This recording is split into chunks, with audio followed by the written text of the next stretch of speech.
Hi అండి, నమస్తే. నేను Uma. Welcome to my channel Uma చెప్పిన మాట. ఈరోజు రెసిపీ వచ్చేసి ఉదయం టిఫిన్కైనా లంచ్ బాక్స్ అయినా చాలా ఈజీగా తయారు చేసుకోవచ్చండి ఈ రెసిపీని.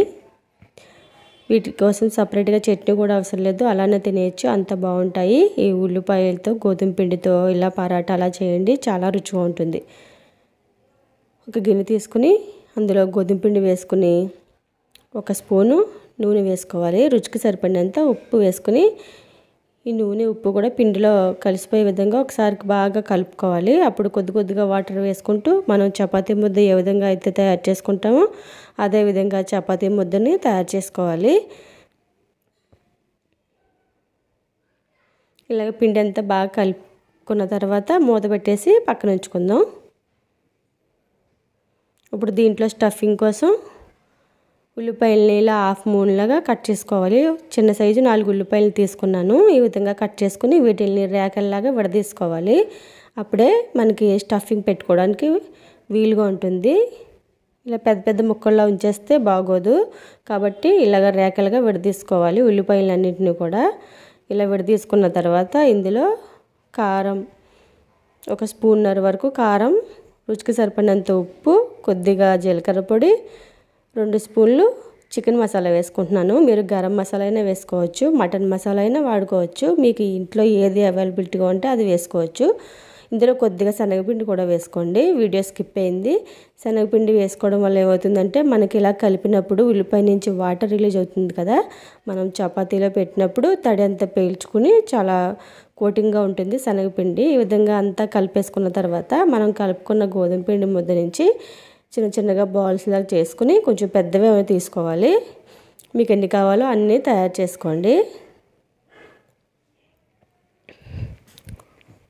ఇప్పుడు పీట మీద కొద్దిగా పిండి చల్లుకొని చపాతీలాగా ఒత్తుకోవాలి. మరీ పలుచగా ఒత్తుకోకూడదు, అలాగని మరీ మందంగా ఉండకూడదు, మీడియంగా ఉండాలి మనకి చపాతీ అనేది. ఈ విధంగా చేసుకున్న తర్వాత ఇప్పుడు దీని మీద కొద్దిగా ఆయిల్ వేసుకోండి. ఆయిల్ వేసుకుని కొద్దిగా పొడిపిండిని కూడా చల్లుకుని ఈ రెండు కలిపి చపాతీకి బాగా అప్లై చేయాలి. ఇలా అప్లై చేయడం వల్ల మనకి పొరలు పొరలుగా అంటుపోకుండా బాగా వస్తుంది. ఇలా అంతా కూడా రాసుకున్న తర్వాత మనం తయారు చేసుకున్న ఉల్లిపాయ స్టఫింగ్ ఉంది కదా, ఆ స్టఫింగ్ని చపాతీ మీద ఇలాగా అంతా ఈక్వల్గా వచ్చేలాగా పెట్టుకోవాలి. ఉల్లిపాయ ముక్కల్ని ఇలా అంతా సర్దుకున్న తర్వాత దీన్ని ఇలా రౌండ్గా రోల్ చేసుకోవాలి.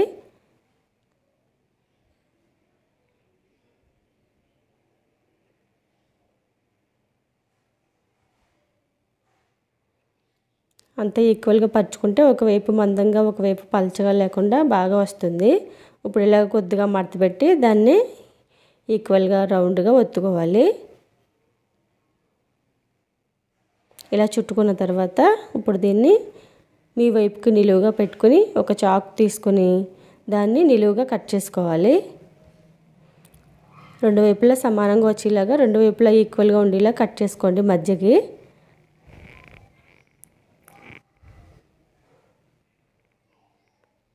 ఇప్పుడు ఇలా వెనక్కి రెండింటిని కూడా ఇలా వెనక్కి పెట్టుకొని ఇలా రౌండ్గా మళ్ళీ చపాతీలాగా చుట్టుకోవాలి.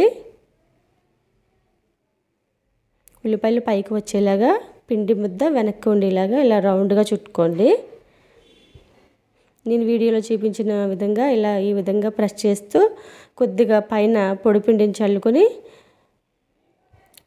మరి పల్చగా చేసారంటే పీటకి అంటుకుపోతుంది, కాబట్టి కొంచెం మందంగానే అట్ల కర్రతో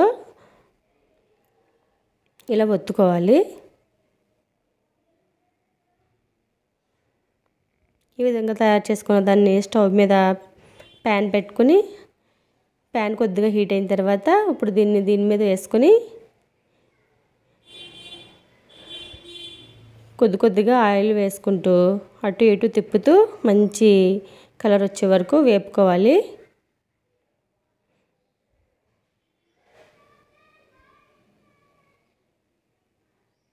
ఈ ఇవి చేసుకోవడం చాలా సులువండి, చాలా టేస్టీగా ఉంటుంది. పిల్లలకి పెద్దలకి అందరికీ కూడా నచ్చుతుంది. ఈ విధంగా తయారు చేయండి, రుచి అయితే చాలా బాగుంది. ఈ విధంగా కొద్ది కొద్దిగా ఆయిల్ వేసుకుంటూ మంచిగా ఎర్రగా కాల్చుకోవాలి. చేసుకోవడం చాలా సింపుల్, దీనికి సపరేట్గా కర్రీ కూడా అవసరం లేదు, అలానే తినేయచ్చు.